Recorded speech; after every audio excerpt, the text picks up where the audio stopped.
Imagine finding an ordinary-looking penny in your pocket only to realize it could be worth thousands of dollars. Sounds too good to be true.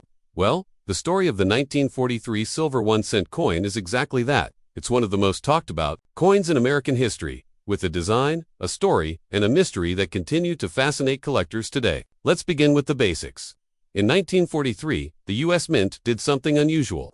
Instead of making pennies out of the usual copper, it switched to a new material, zinc-coated steel. These coins looked shiny and silvery when they were first struck, which is why people often call them silver pennies. But technically, they contain no silver at all. They were made of steel with a thin layer of zinc, and the decision to change their composition came directly from the needs of World War II. You see, 1943, the United States was in the middle of World War II, and copper was a critical resource for the military. It was used in shell casings, wiring, and other essential wartime equipment.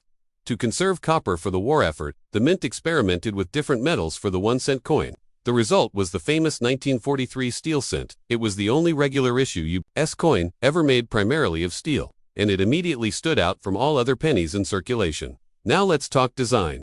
Even though the material changed, the design of the penny did not. The 1943 cent carried the same Lincoln portrait that Victor David Brenner created in 1909 to celebrate the 100th anniversary of Abraham Lincoln's birth. On the obverse, or front, we see Lincoln's profile facing right, with the motto, "In God We Trust," above his head, the word liberty on the left, and the date, 1943, on the right. On the reverse, we see two wheat stalks along the sides, hence the nickname wheat penny. Between them are the words 1 cent and United States of America, with the motto E pluribus unum at the top. The design stayed the same, but the silvery color of the steel made the coin look completely different from the traditional reddish-brown copper cents people were used to seeing. When the coins were first released, they caused quite a stir. People were surprised by their unusual appearance. Some even mistook them for dimes because of their color. The steel cents also had a practical issue. Because they were made of steel, they were magnetic. They would stick to magnets and could jam up coin-operated machines, which had been designed to work with copper cents. The experiment lasted only 1 year. By 1944, the Mint returned to a copper-based alloy, this time using recycled shell casings from the war. But the real excitement around the 1943 steel cent comes from the errors. During the transition from copper to steel, a few leftover copper planchettes, those are the blank discs used to strike coins, were accidentally fed into the presses in 1943. This resulted in a tiny number of genuine 1943 copper pennies being struck. These are some of the most famous and valuable error coins in U.S. history.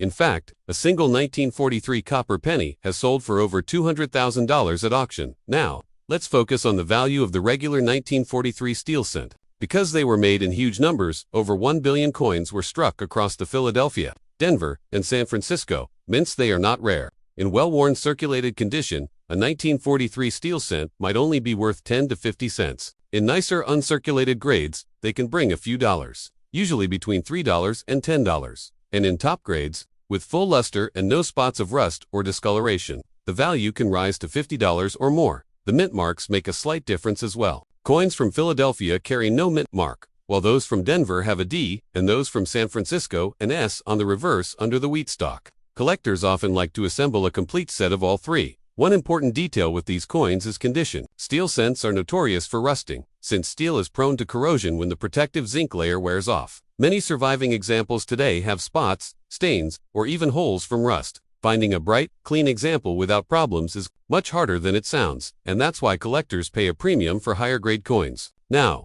let's clear up a common misconception. Sometimes people find 1943 steel cents and think they are rare silver pennies, but the truth is, the silver nickname is just a myth. These coins have no silver in them at all. The real rarity is the 1943 copper cent. So if you come across a reddish-brown 1943 penny, it's worth checking carefully. But be cautious, many fakes exist. Some people plate steel cents with copper to fool buyers, and others alter the dates on 1945 or 1948 copper cents to make them look like 1943s. Professional grading and authentication is the only way to be sure. So how do you sell or buy one? If you have a common 1943 steel cent, you can easily sell it to a local coin dealer, or even online. Since there's always demand for these historical coins, they may not make you rich, but they're a fun and affordable way for new collectors to own a piece of World War II history. If you think you might have a rare copper version, though, don't try to sell it casually. Get it certified by PC or NGC first, because if it's real, you could be holding a life-changing coin. To wrap it all up, the 1943 silver penny, or steel cent, is one of the most iconic coins in American numismatics. It tells the story of a nation at war, conserving resources while still producing coins for everyday use. It looks different, feels different, and reminds us of a unique moment in U.S. history, whether worth a few cents or hundreds of thousands of dollars. The 1943 penny continues to spark curiosity and excitement to this day.